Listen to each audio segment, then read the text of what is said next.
بسم اللہ الرحمن الرحیم یا ایہا الناس انتم الفقراء الی اللہ۔ پارہ 22 سورہ فاتر، رکوع 3، آیت نمبر 15 تا 18۔ مذکورہ آیتوں میں اللہ کی عظمت، رفعت، بے نیازی کا بیان ہے۔ اے لوگو، تم اللہ کے محتاج ہو، اللہ بے نیاز ہے، تمام خوبیوں والا ہے۔ تمہارے احتیاج ہی کی بنیاد پر تمہیں دعوت توحید دی جا رہی ہے، تمہیں تعلیم توحید دی جاتی ہے۔ اگر تم اللہ کی وحدانیت قبول نہیں کرو گے، نہیں مانو گے، تو تم اپنا ضرر اور نقصان کے خود مالک ہو، تم خود نقصان کرتے ہو، اپنا نقصان کرتے ہو۔ اللہ تعالی غنائی ذاتی اور کمال ذاتی پر متصف ہے۔ اللہ تعالی تمہارے اعمال کا محتاج نہیں ہے۔ اللہ تعالیٰ کے عدم تعمیل کی صورت میں، کفر کی صورت میں، فی الحال، فی الوقت، ایقاع عذاب یا سزا پر بھی اللہ قادر ہے۔ اگر اللہ چاہے تو تمہیں فنا کر دیں گے، ایک نئی مخلوق پیدا کریں گے جو تمہاری طرح کفر، شرک، نفاق، انکار نہیں کریں گے، اور یہ کام ان ذالک علی اللہ یسیر، اللہ کے لیے یہ کام بہت آسان ہے۔ لیکن مصلحت کی بنیاد پر اللہ نے مہلت دے رکھی ہے۔ غرض وہ ضرر محض محتمل الوقوع ہے، دنیا میں اور آخرت میں متیقن الوقوع ہے، بروز قیامت۔ اور اس کے باوجود بروز قیامت لا تزر وازرۃ وزر اخری،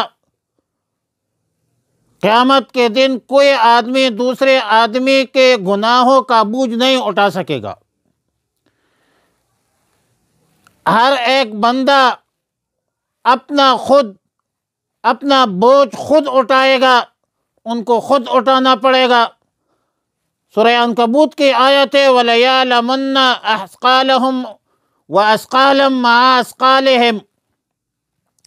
انہیں گمراہ کرنے والے لوگ اپنے گمراہ ہونے کا بوجھ بھی اٹھائیں گے، اور اتنا ہی دوسرا بوجھ بھی اٹھائیں گے۔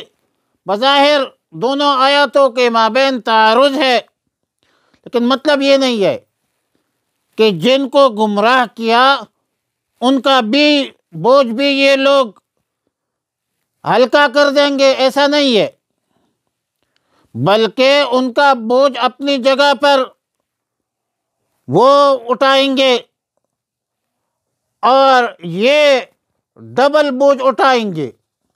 ڈبل بوجھ کا مطلب یہ ہے کہ ایک بوجھ گمراہ ہونے کا، جبکہ دوسرا بوجھ دوسروں کو، ایک اپنے گمراہی کا، جو دوسرا بوجھ دوسروں کے گمراہی کا۔ لہذا دونوں آیتوں میں کوئی تعارض نہیں ہے۔ حضرت اکرمہ آیت مذکورہ کی تفسیر فرماتے ہیں کہ بروز قیامت ایک باپ اپنے بیٹے کو کہے گا کہ تم جانتے ہو کہ میں تمہارا کتنا مشفق مہربان باپ تھا۔ بیٹا اقرار کرے گا کہ بلا شبہ آپ کے احسانات بے شمار، اور دنیا میں میرے خاطر آپ نے بہت تکالیفیں اٹھائی ہے۔ باپ کہے گا کہ بیٹا آج میں تمہارا محتاج ہوں، اپنے نیکیوں میں سے تھوڑی سی نیکیاں مجھے دے دو، مجھے نجات ملے گا۔ بیٹا کہیں گا کہ میرے ابا جان، آپ نے بہت تھوڑی سی چیز کی طلب کی ہے، مگر میں کیا کروں؟ اگر میں یہ آپ کو دوں تو میرا ہی یہی حال ہو جائے گا۔ مجبور ہوں، بیوی سے کہے گا تو بیوی بھی یہی جواب دے گی جو بیٹے نے دیا ہے۔ حضرت اکرمہ فرماتے ہیں کہ آیات کا مراد یہی ہے کہ لا تزر وازرۃ وزر اخری۔ متعدد آیاتوں میں یہ مضمون بیان ہے کہ لا یجزی والد عن ولدہ ولا مولود هو جاز عن والدہ شیئا، یعنی بروز قیامت نہ کوئی باپ اپنے بیٹے کو عذاب سے چھڑا سکے گا، نہ بیٹا باپ کو کوئی شخص دوسرے شخص کا گناہ اپنے سر لے سکے گا۔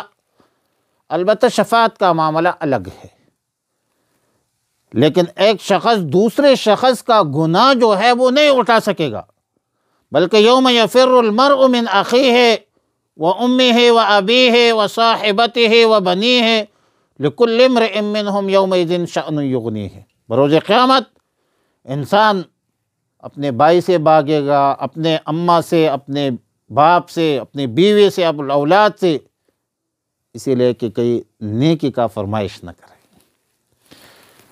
فرمایا ایھا الناس، اے لوگو، انتم الفقراء، تم محتاج ہو الی اللہ، اللہ کے، واللہ هو الغنی الحمید، اللہ ہی بے نیاز ہے، حمد کے لائق ہے۔ ان یشاء یذھبکم، اگر چاہے تو لے جائے گا تم کو، ویأتی بخلق جدید، اور لے آئے گا مخلوق، نئی مخلوق، وما ذلک علی اللہ بعزیز، اور یہ نہیں ہے یہ بات اللہ کے لیے کوئی مشکل۔ ولا تزر، اور نہیں اٹھائے گا وازرۃ، کوئی بوجھ اٹھانے والا، وزر اخری، بوجھ دوسرے کا، وان تدع مثقلۃ الی حملها، اور اگر بلائے گا کوئی بوجھ والا الی حملها، اپنے بوجھ اٹھانے کو، لا یحمل منہ شیء، تو اٹھایا نہیں جائے گا اس کے بوجھ میں سے کچھ بھی، ولو کان ذا قربی، اگرچہ قریبی رشتہ دار ہو، انما تنذر، بے شک آپ ڈراتے ہیں، الذین یخشون ربہم، جو ان لوگوں کو جو ڈرتے ہیں اپنے رب سے، بالغیب، غیب میں بغیر دیکھے، وَأَقَامُوا الصَّلَاةَ، اور قائم کرتے ہیں نماز، وَمَن تَزَکَّىٰ، اور جس نے پاکیزگی اختیار کی، جو پاکیزگی اختیار کرتا ہے، اپنے نفس کو پاک کرتا ہے، فَإِنَّمَا يَتَزَکَّىٰ لِنَفْسِهِ، تو پاکیزگی بناتا ہے اپنے لیے، وَإِلَى اللَّهِ الْمَصِيرُ، اور اللہ ہی کی طرف نے سب لوٹ کر جانا ہے۔ صلی اللہ تعالیٰ علی خیر خلقہ محمد وآلہ وصحبہ۔